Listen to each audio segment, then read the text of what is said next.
সন্ত্রাসীদের বিরুদ্ধে দাবি জানার ছাত্র ইউনিয়নের ঢাকা বিশ্ববিদ্যালয় শাখার সভাপতি মেঘ মল্লার বসু কর্তৃক লাল সন্ত্রাসের ঘোষণা দেওয়ার প্রতিবাদে মধ্যরাতে বিক্ষোভ মিছিল করেছেন ঢাকা বিশ্ববিদ্যালয়ের শিক্ষার্থীরা।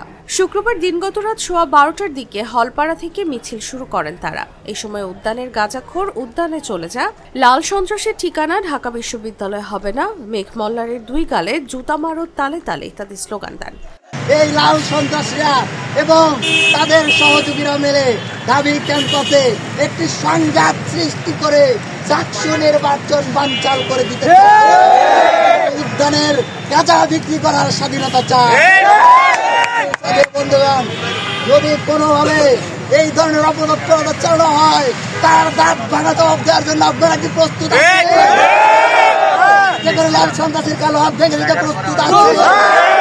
মিছিলটি হলপাড়া থেকে শুরু হয়ে ভিসি চত্বর ঘুরে রাজু ভাস্কর্যের সংক্ষিপ্ত সমাবেশের মাধ্যমে শেষ হয়। এ সময় শিক্ষার্থীরা বলেন, যেখানে আমরা প্রতিনিয়ত সন্ত্রাসবাদের বিরুদ্ধে যুদ্ধ করে যাচ্ছি, সেখানে প্রকাশ্যে ফেসবুকে লাল সন্ত্রাসের ঘোষণা দিচ্ছেন মেঘ মল্লার বসু।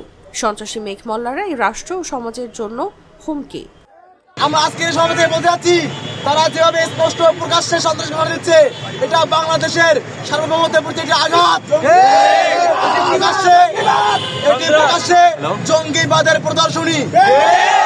আমি শিক্ষার্থীরা বলতে যাচ্ছি, অতি দ্রুত যারা বাংলাদেশে সন্ত্রাস কায়েম করতে চায় তাদেরকে আইনের আওতায় নিয়ে আসতে হবে। একই সাথে যারা ঘটনাকে ভিন্ন খাতে প্রবাহিত করে ফায়দায় লুটতে চায় তাদেরকেও আমরা কোনো সুযোগ দিব না। শুক্রবার রাতে অস্ত্র হাতে তুলে নিয়ে লাল সন্ত্রাস কায়েমের ঘোষণা দিয়ে ফেসবুকে একটি স্ট্যাটাস দেন ছাত্র ইউনিয়নের ঢাকা বিশ্ববিদ্যালয় শাখার সভাপতি মেঘ মল্লার বসু।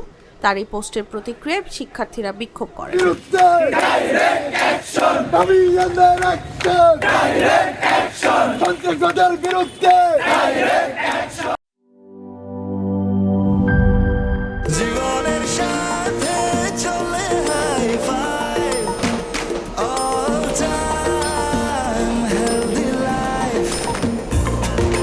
জার্নিতে স্বাস্থ্যকর all time family cake, all time healthy life.